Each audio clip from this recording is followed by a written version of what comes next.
الحمد لله نحمده ونستعينه ونستغفره ونؤمن به ونتوكل عليه ونعوذ بالله من شرور أنفسنا ومن سيئات أعمالنا ونعوذ بالله من شرور أنفسنا ومن سيئات أعمالنا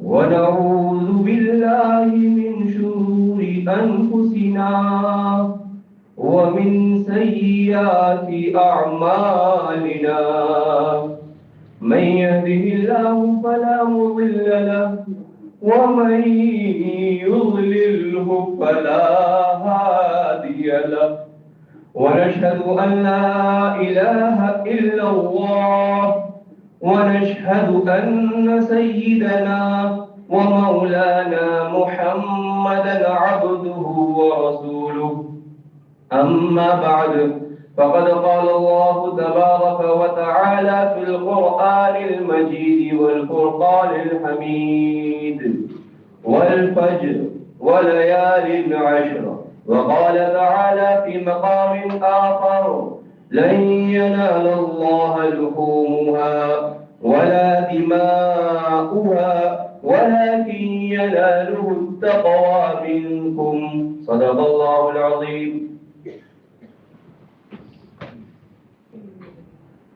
معزز سامعین کرام، اللہ تبارک و تعالی کا لاکھ لاکھ احسان و کرم ہوا ہے کہ اللہ تبارک و تعالی نے آج ہمیں اپنے در پر اپنے دربار میں حاضری کی توفیق دی ہے۔ اللہ تبارک و تعالی نے عبادتوں کا ایک مہینہ مقرر کیا ہے سلسلے وار۔ سب سے پہلے اللہ تبارک و تعالی نے ہمیں رمضان جیسی دولت سے مالا مال کیا، پھر رمضان المبارک کے عظیم الشان مہینہ گزرنے کے بعد اللہ تبارک و تعالی نے ہمیں حج کا مہینہ دیا، اور یہ حج کا مہینہ صرف ذی الحجہ نہیں ہے، حج کا مہینہ یہ رمضان المبارک کے گزرنے کے بعد سے شروع ہو جاتا ہے۔ 3 ماہ شوال، ذی القعدہ، ذی الحجہ۔ اسی لیے آپ جب مسائل پڑھیں گے تو ایک شوال سے پہلے حج کے لیے احرام باندھنا درست نہیں ہے۔ رمضان المبارک کے مہینہ کے گزرنے کے بعد اللہ تبارک و تعالی نے ہمیں اپنے در پر بلانے کے لیے، اپنے گھر کی زیارت کرنے کے لیے، حج کے لیے تیاری کرنے کا حکم دے دیا۔ پہلے زمانے کے اندر مکہ المکرمہ جانے کے لیے، حج کے لیے جانے کے لیے کافی دنوں لگتے تھے۔ ابھی یہ سہولیات آ گئی ہے کہ آدمی فلائٹ میں بیٹھا 6 گھنٹے میں جدہ پہنچ گیا۔ پہلے یہ سب چیزیں نہیں تھی، آدمی پیدل حج کرنے جایا کرتا تھا، یا بیل یا اونٹ کی سواری کرتا تھا، یا گھوڑے کی سواری کرتا تھا، جو بھی سواری میسر ہو اس سے آدمی جاتا تھا۔ تو اس وقت اتنے وقت لگتے تھے۔ حضور پاک صلی اللہ علیہ وسلم نے ارشاد فرمایا ہے کہ حج کے 3 مہینے ہیں، شوال، ذی القعدہ اور ذی الحجہ۔ تو اللہ تبارک و تعالی نے ہمیں سلسلے وار بہت اچھے دن دیے ہیں، بہت اچھے ماہ ہمیں عطا کی ہے، ہمیں اس کی قدر کرنی چاہیے۔ چونکہ یہ عشرہ ابھی ذی الحجہ کا عشرہ چل رہا ہے، ذی الحجہ کے شروع کے جو عشرہ کہتے ہیں 10 دن کو، عشرہ کہتے ہیں 10 دن کو، یہ جو چل رہا ہے ذی الحجہ کے شروع کے ایام چل رہے ہیں۔ احادیث پاک میں ذی الحجہ کے 10 دنوں کے متعلق بہت ساری احادیث وارد ہے، اس کی بہت ساری فضیلتیں ہیں۔ ابھی میں نے جو آیت کریمہ خطبہ میں تلاوت کی، اللہ تبارک و تعالی قسم کھاتے ہیں والفجر ولیال عشر، اللہ تبارک و تعالی 10 راتوں کی قسم کھا رہے ہیں۔ مفسرین کرام، بہت ساری روایت ہے مفسرین کرام کا، لیکن مفتی تقی عثمانی صاحب، اسی طرح علامہ ابن کثیر صاحب اور حضرت عبداللہ رضی اللہ تعالی عنہ کا یہ قول ہے کہ اس سے 10 راتوں سے مراد جو ذی الحجہ کی شروع کے جو 10 راتیں ہیں، 10 دن ہے، یہ مراد ہے۔ تو اللہ تبارک و تعالی یہاں قسم کھا رہے ہیں، اللہ تبارک و تعالی ذی الحجہ کی 10 راتوں کی قسم کھا رہے ہیں۔ اللہ تبارک، آدمی قسم کس چیزوں کی کھاتا ہے؟ آدمی اسی چیز کی قسم کھاتا ہے جس چیز کی قدر ہو، جس چیز کی ویلیو ہو، جس چیز کی عزت ہو، اسی چیزوں کی آدمی قسم کھاتا ہے۔ یہاں کون قسم کھانے والا؟ کون؟ ہم جیسا آدمی نہیں، خود باری تعالی ہے۔ اللہ تبارک و تعالی کوئی بات کہہ دے وہی بہت بڑی بات ہے۔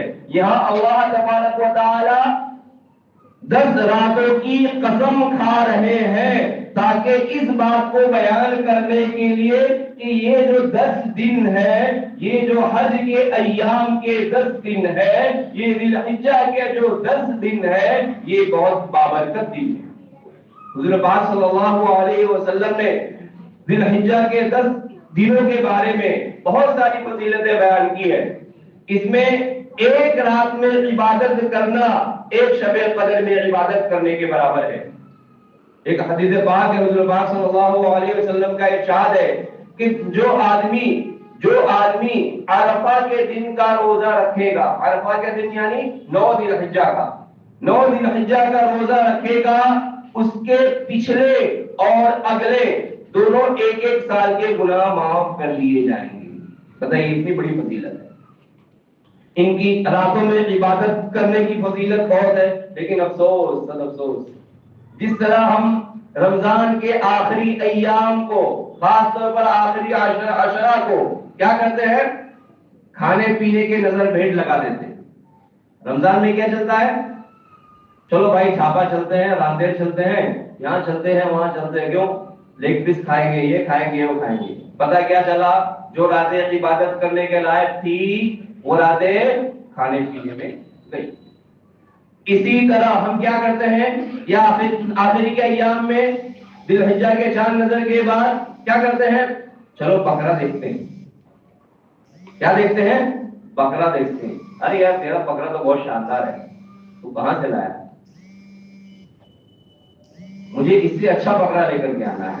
ہم بکرا خریدنے میں تقابل کرتے ہیں، ایک دوسرے سے کمپٹیشن کرتے ہیں، لیکن جس چیز میں تقابل کرنی چاہیے، کمپٹیشن کرنی چاہیے، اس چیز میں ہم کمپٹیشن نہیں کرتے۔ جس میں نہیں کرنی چاہیے اس میں کمپٹیشن کرتے ہیں۔ اللہ کے ہاں کون 1 لاکھ کا بکرا لایا، 50,000 کا بکرا لایا، 80,000 کا بکرا لایا، 2 لاکھ کا لایا، اس کی کوئی ویلیو نہیں ہے۔ میں نے ایک جو آیت کریمہ تلاوت کی، لَن يَنَالَ اللَّهَ لُحُومُهَا وَلَا دِمَاؤُهَا وَلَكِنْ يَنَالُهُ التَّقْوَىٰ مِنكُمْ، کہ اللہ تبارک و تعالیٰ کے پاس نہ خون پہنچتا ہے نہ گوشت پہنچتا ہے۔ کیا پہنچتا ہے؟ آپ نے کس اخلاص کے ساتھ قربانی کی ہے، اللہ تبارک و تعالیٰ یہ دیکھتے ہیں۔ ایک بندہ ہے، کتنے کا لایا؟ 15,000 کا بکرا لایا، لیکن وہ اخلاص کے ساتھ لایا، لوگوں کو دکھانے کے لیے نہیں لایا، گوشت کھانے کی نیت سے نہیں لایا، تو اللہ تبارک و تعالیٰ اس کی قربانی کو زیادہ قبول کرے گا۔ ایک بندہ ہے دکھانے کے لیے لایا قربانی، ارے میں تو بڑا سیٹ ہوں، 2 لاکھ کا بکرا، دیکھو یہ دکھاتا پھر رہا ہے، میرا بکرا دیکھ، بکرا دیکھ، دکھاوا، تو اس کی قربانی کا کوئی ویلیو نہیں۔ خلاصہ کلام میں یہ کہہ رہا تھا کہ حضور پاک صلی اللہ علیہ وسلم نے کیا ارشاد فرمایا کہ جس نے بھی یوم عرفہ کا روزہ رکھا، اس کے پچھلے 1 سال اگلے 1 سال کا گناہ اللہ تعالیٰ معاف فرما دیتے ہیں۔ یہاں گناہ معاف کرنے سے مراد گناہ صغیرہ ہے، گناہ کبیرہ نہیں ہے۔ بہت ساری احادیث میں ہم پڑھتے ہیں کہ دعا پڑھیے تو اللہ تبارک و تعالیٰ، خاص طور پر جمعہ کے دن عصر کے بعد جو ہے دعا پڑھے تو اللہ جو درود شریف ہے وہ پڑھے تو اللہ تبارک و تعالیٰ 80 سال کے گناہ معاف فرما دیں گے. تو اس معافی سے مطلب گناہ صغیرہ ہے، گناہ کبیرہ نہیں ہے، اور اس سے حقوق اللہ ہے، حقوق العباد نہیں ہے. اگر کوئی آدمی آج ہم اپنے معاشرے پر نظر ڈالیں، آج ہم اپنے معاشرے کا حساب کریں. ماشاءاللہ بڑا حاجی ہے، نمازی ہے، دیندار ہے، ذمہ دار ہے، سمجھے. لیکن جب معاملات آئے، بھائی اس کا 50,000 کھا کے بیٹھا ہے، اس کا 20,000 کھا کے بیٹھا ہے، اس کا 2 لاکھ کھا کے بیٹھا ہے، اس کا 3 لاکھ کھا کے بیٹھا ہے، اور لوگ اس کو سمجھتے ہی. اللہ تبارک و تعالی ہر ایک گناہ معاف کر دیں گے. حقوق اللہ جو اللہ کا حق ہے وہ اللہ تبارک و تعالی معاف کر دیں گے. لیکن جو حقوق العباد ہے، اگر کسی کو ہم نے گالی دی ہے، کسی کو ہم نے دل دکھایا ہے، کسی کا ہم نے مال کھایا ہے، کسی کی غیبت کی ہے، تو اللہ تبارک و تعالیٰ اس کو معاف نہیں کریں گے. کیوں؟ کیونکہ یہ بندے کا حق ہے. جس کو گالی دی ہے وہ معاف کرے گا تب ہی معاف ہوگا. جس کے پیسے کھائے ہیں وہ اگر معاف کرے گا تو ہی معاف ہوگا. اس کو پیسے واپس دیے تو ہی اس کا حق ادا ہوگا. کتنے بھی روزے رکھ لے، کتنے بھی نماز پڑھ لے، کتنے بھی حج کر لے، کتنے بھی جہاد کر لے، کچھ بھی کر لے، جب تک بندہ معاف نہیں کرے گا کچھ نہیں ہوگا. آج ہمارے معاشرے کے اندر جو کاروباری حضرات ہیں وہ جانتے ہوں گے، میاں بھائی کو ادھار دینے کا مطلب ٹینشن والا کام. آج دیگر لوگ، ایک مثال دے رہا، معمولی چین کی تعداد کتنی ہے؟ نہ کے برابر. وہ کوئی کاروبار کرتا ہے، ترقی کر جاتا ہے، اس کی بنیادی وجہ کیا؟ بےایمانی نہیں ہے. ہمارے اندر بےایمانی گھسی ہوئی ہے. جس چیز سے شریعت نے منع کی، جن چیزوں کے لیے شریعت نے کہا جو ہم میں ہونا چاہیے وہ ان میں، جو ان کی کمیاں ہیں وہ ہم میں. یہ مدعا نہیں ہے. تو کہنے کا مطلب یہ ہے کہ حضور پاک صلی اللہ علیہ وسلم نے اس ماہ کے اس 10 دنوں کے بارے میں بہت ساری فضیلتیں بیان کی ہیں. ہمیں اس 10 دنوں کی قدر کرنی چاہیے اور اس میں عبادت کرنی چاہیے، روزوں کا اہتمام کرنا چاہیے اور نفلی عبادت کا اہتمام کرنا چاہیے. اس 10 دنوں کی خصوصیت یہ ہے کہ اس 10 دنوں میں اللہ تبارک و تعالیٰ نے ہمیں 2 نعمتوں سے مالا مال کیا ہے. 2 نعمتوں سے ہمیں مالا مال کیا ہے. نمبر 1 قربانی، نمبر 2 حج. حج جیسی دولت سے ہمیں اس مہینے کے اندر مالا مال کیا ہے.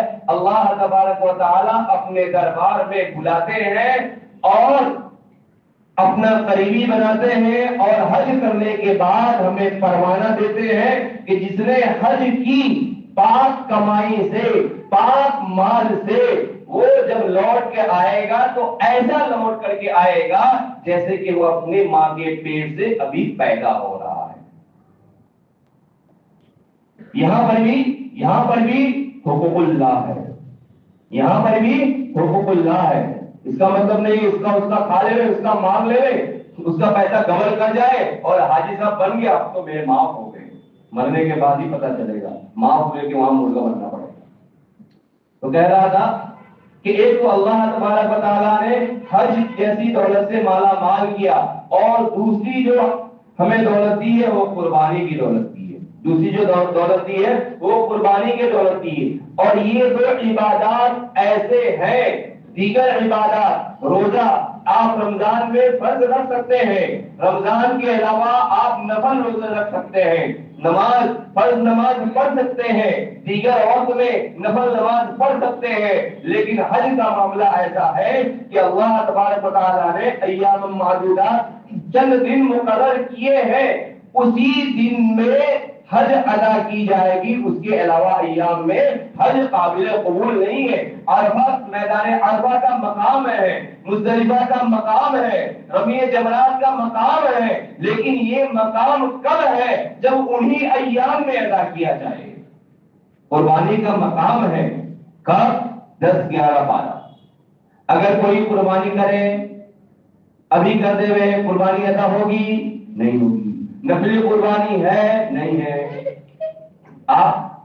آپ کسی جانور کو ذبح کر سکتے ہیں، ذبح کر کے اس کا گوشت صدقہ کر سکتے ہیں، وہ قربانی نفل نہیں، گوشت صدقے کا ثواب ملے گا۔ اسی طرح جب اس بابرکت مہینے میں، جب یہ اتنا بابرکت مہینہ ہے، تو ہمیں حضور پاک صلی اللہ علیہ وسلم اور شریعت نے اس چیزوں کے کرنے کا حکم دیا ہے۔ اس 10 دنوں کے اندر کیا چیز مستحب ہے، کیا چیز کرنی چاہیے، نہیں کرنی چاہیے، کچھ مسائل کا جاننا بھی ضروری ہے۔ سب سے پہلے کہ رمضان کے ذی الحجہ کے چاند نظر آنے سے پہلے ہمیں کیا اہتمام کرنا پڑتا ہے؟ ناخن کاٹ لیں، بال کاٹ لیں، تاکہ 10 دنوں تک ناخن اور بال نہ کاٹے۔ یہ کن کے لیے ہے؟ جو قربانی کر رہے ہیں، جو قربانی کر رہے ہیں۔ اب عقل سے سوچیں، بولے بھائی ہم حج کر رہے ہیں، نہ کچھ کر رہے ہیں، تو ہم پر ناخن کاٹنے کی منائی، بال کاٹنے کی منائی، عقل کام نہیں کرے گی۔ عقل میں سمجھ میں آئے گا بھائی یہ چیزیں کیا ہیں۔ لیکن جب شریعت میں جائیں گے، جب عشق میں جائیں گے، جب اللہ تبارک و تعالیٰ کی محبت میں جائیں گے، جب حضور پاک صلی اللہ علیہ وسلم کی محبت میں جائیں گے، جب عشق کے مزاج سے دیکھیں گے تو سمجھ میں آئے گا۔ اللہ تبارک و تعالیٰ نے اس امت پر، حضور پاک صلی اللہ علیہ وسلم کی امت پر احسان فرمایا۔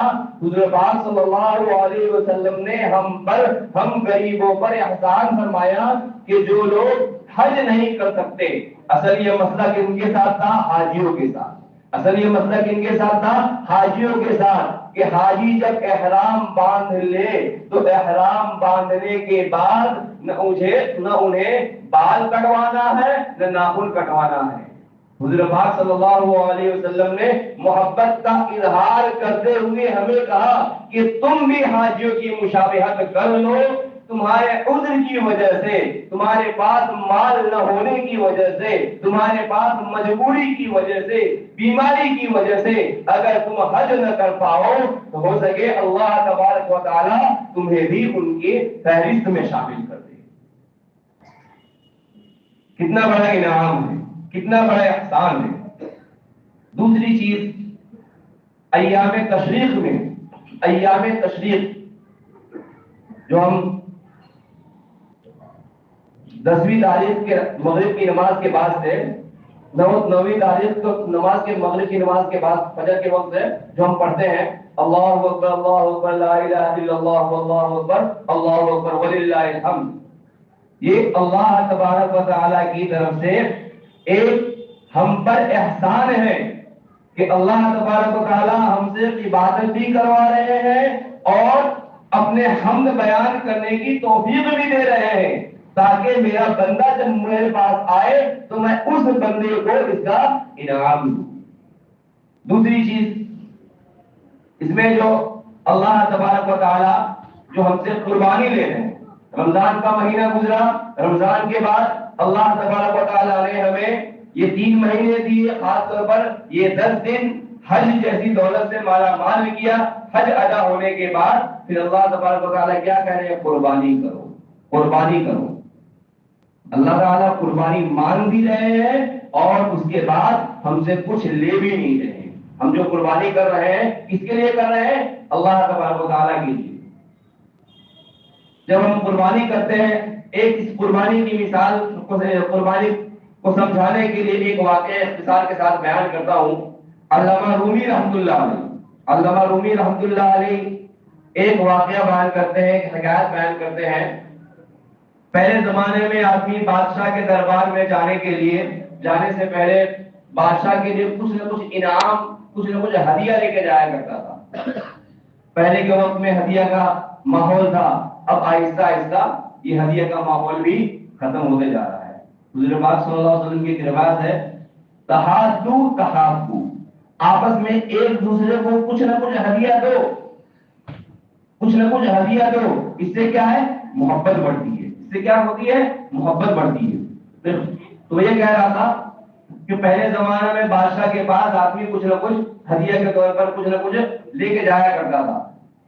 تو ایک دیہاتی ارادہ کیا کہ میں بادشاہ کے پاس جاؤں تو اس نے اپنی بیگم سے کہا، اس وقت بغداد دارالحکومت تھی، مسلمانوں کی دارالحکومت بغداد تھی، تو انہوں نے اپنی بیگم سے کہا کہ میں بادشاہ کے پاس جا رہا ہوں بغداد، میں کیا لے کر کے جاؤں؟ تو اس کی بیگم نے کہا کہ بادشاہ شہر میں رہتے ہیں، شہر کا ماحول کیا پتہ کیسا ہو نہ ہو، پینے کے لیے ان کو ہمیں جو کنویں کا صاف پانی پینے کو مل رہا ہے وہ بادشاہ کو مل رہا ہو یا نہ مل رہا ہو، آپ ایک کام کیجیے، اپنے کنویں کا پانی جو مٹکے میں رکھتے ہیں بہت عمدہ ہے، بہت میٹھا ہے، آپ بادشاہ کے لیے ایک مٹکا پانی لے جائیے۔ وہ بیچارہ دیہات سے نکلا، پیدل نکلا، سواری کی سہولت نہیں تھی، پیدل نکلا، لے کر کے کئی دنوں کے سفر کے بعد بادشاہ کے پاس پہنچا، بادشاہ کے دربار میں آیا اور بادشاہ کے پاس پیش کیا کہ بادشاہ حضور میں آپ کے لیے کچھ لے کر کے آیا ہوں۔ پیش کیا مٹکا، جب مٹکا کھولا تو اس مٹکے کے بند ہونے کی وجہ سے اور صحرا میں سے آنے کی وجہ سے اس پر دھول چڑھ گئے تھے اور وہ پانی بدبودار ہو گیا تھا، پانی بدبودار ہو گیا تھا۔ بادشاہ کھولنے کے بعد جو بدبو آنے لگی، بولے اس کو ڈھک دو، ڈھکنے کے بعد بادشاہ نے کہا ماشاءاللہ تمہارا پانی بہت اچھا ہے، بہت ٹھیک ہے۔ اس آدمی کی دلجوئی کی اور اس کو ہدیہ دیا، کیا کہا کہ ایک مٹکا اس کو اشرفی دے دو، ایک مٹکا اشرفی دے دو، اور اپنے خادم سے کہا کہ اس کو شہر کے کنارے دریائے دجلہ کی طرف سے اس کو لے کر کے جاؤ اور اس کو چھوڑ دو۔ تو جب خادم کے ساتھ جب وہ بندہ گیا، جب دریائے دجلہ سے اس کا گزر ہوا تو دیکھا ہمارے کنویں سے بھی زیادہ میٹھا پانی اور زیادہ صاف شفاف پانی ہے۔ تو اس کے ذہن میں خیال آیا کہ نہیں، بادشاہ نے میری کمیوں کی طرف دھیان نہیں دیا، بادشاہ نے مجھ پر احسان کیا۔ اسی طرح اللہ تبارک و تعالی نے ہمارے کمیوں کی طرف دھیان نہیں دیا، اللہ تبارک و تعالی نے ہمیں قربانی کے جیسے دولت سے مالا مال کیا ہے۔ اور اس وقت کے بادشاہ اس وقت کے بادشاہ کے پاس اگر کوئی زیادہ قیمتی سامان لے کے جاتا کوئی ہدیے کے طور پر، تو اس وقت کا بادشاہ کیا کرتا؟ اس پر ہاتھ رکھ دیتا، ہاتھ رکھ کر کے کہتا کہ یہ آپ کے لیے ہے، یہ میں لے لیا، لینے کے بعد میں اپنی طرف سے آپ کو دے رہا ہوں، ساتھ میں اور بھی کچھ دے دیتا۔ تو اللہ تبارک و تعالیٰ نے ہم سے قربانی مانگی، اللہ تبارک و تعالیٰ نے ہم سے قربانی مانگی، ہم اللہ تبارک و تعالیٰ کے لیے بکرے کی قربانی کرتے ہیں، اللہ تبارک و تعالیٰ کے لیے ہم قربانی کرتے ہیں، اللہ تبارک و تعالیٰ قربانی قبول کر لیتے ہیں، اور قبول کرنے کے بعد کہتے ہیں جاؤ، گوشت بھی تمہارا، ہڈیاں بھی تمہاری، تمام چیزیں تمہاری، جاؤ تم کھاؤ، تم یہ میری طرف سے مہمان نوازی ہے، جاؤ تم عائش کرو۔ اللہ تبارک و تعالیٰ کا کتنا احسان ہے۔ دوستو، یہ قربانی کیوں واجب ہوئی، اس کا کیا فلسفہ ہے، کیا مقصد ہے، 2-4 منٹ کے اندر اختصار کے طور پر بیان کر دوں کہ اللہ تبارک و تعالیٰ نے حضرت ابراہیم علیہ السلام جو اللہ تبارک و تعالیٰ کے کیا ہے، خلیل ہے، خلیل کہتے ہیں جگری دوست کو، حضور پاک صلی اللہ علیہ وسلم اللہ تعالیٰ کے حبیب ہے۔ تو حضرت ابراہیم علیہ السلام کو اللہ تعالیٰ نے خواب میں دکھایا۔ انبیاء کرام جو خواب دیکھتے ہیں وہ بھی وحی ہے، جو حضرت جبرائیل یا دوسرے فرشتے لے کے آتے ہیں وہ بھی وحی ہے۔ تو خواب میں دیکھا کہ میں اپنے بیٹے کو ذبح کر رہا ہوں، خواب میں دیکھا کہ اپنے بیٹے کو ذبح کر رہا ہوں۔ اللہ تبارک و تعالیٰ نے اپنے خلیل کا امتحان لینے کے لیے یہ حکم خواب میں دکھایا، کیونکہ خواب دیکھنے کے بعد آدمی تھوڑا آگے پیچھے کرنے لگتا ہے، ہو سکے یہ وہم ہو، یہ ہو وہ ہو، لیکن انہوں نے خواب دیکھنے کے بعد اپنے صاحبزادے کو کیا کہا، حضرت اسماعیل علیہ السلام کو انی اذبحک، اے میرے بیٹے میں نے خواب دیکھا ہے کہ میں تجھے ذبح کر رہا ہوں، فانظر ماذا ترى، تو بتا تیری کیا رائے ہے۔ یہاں پر حضرت ابراہیم علیہ السلام ہم جیسے نہیں کہ ہم اپنے بیٹے سے اجازت طلب کرتے ہیں، وہ اجازت طلب نہیں کر رہے ہیں، وہ دیکھ رہے ہیں آیا جس چیز کے لیے میں تیار ہوں جو محبت میرے اندر ہے، وہ جذبہ ایمان میرے اندر ہے، جو ماننے کی صلاحیت میرے اندر ہے، آیا وہ صلاحیت میرے خون میں ہے یا نہیں، میرے نسل میں ہے یا نہیں، میرے لڑکے میں ہے یا نہیں؟ اپنے لڑکے کا امتحان لے رہے ہیں، یہ مشورہ نہیں کر رہے ہیں، اپنے لڑکے کا امتحان لے رہے ہیں۔ انہوں نے کیا کہا؟ یا ابا افعل، اے میرے باپ تو کر ڈال، جو اللہ نے حکم دیا ہے وہ کر ڈال۔ اللہ کے حکم کے سامنے سر میرا تسلیم خم ہے، میں ماننے کو تیار ہوں۔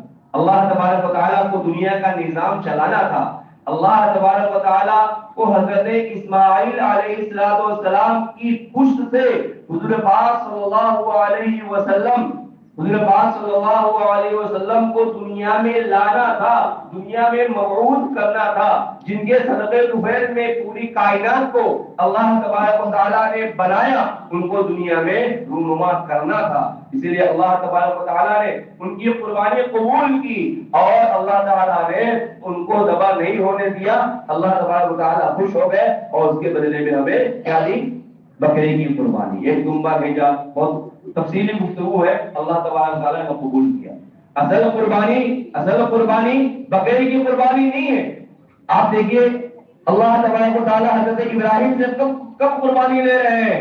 جب حضرت ابراہیم کی برے سنی میں ہے، بڑھاپے میں ہے۔ ایک آدمی جب بڑھاپے کی عمر میں ہو، اس وقت اس کا جوان بیٹا بہت زیادہ قیمتی ہوتا ہے۔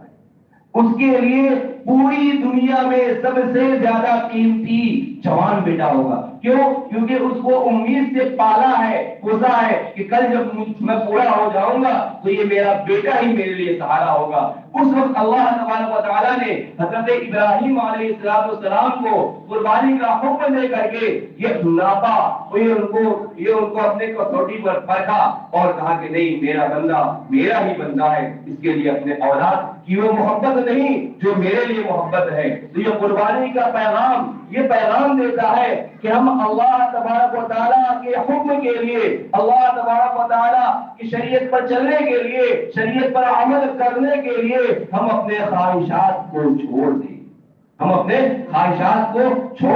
اور شریعت کی پابندی کریں، نمازوں کی پابندی کریں، دین کی پابندی کریں۔ پورے دین کا خلاصہ کیا ہے؟ تقویٰ۔ پورے دین کا خلاصہ کیا ہے؟ آپ رمضان کی جب آیت کریمہ پڑھیں گے تو کیا لعلکم تتقون، روزے کیوں فرض کیے گئے؟ تقویٰ کے لیے۔ یہ قربانی کیوں فرض کیے گئے، واجب کیے گئے؟ تقویٰ کے لیے، تاکہ ہم اپنے خواہشات کو چھوڑ دیں اور شریعت کے حقوق پر اور شریعت کے بتائے ہوئے طریقے پر مکمل چلنے والے بن جائیں۔ دعا کریں کہ اللہ تبارک و تعالی ہمیں شریعت پر چلنے والا بنائے۔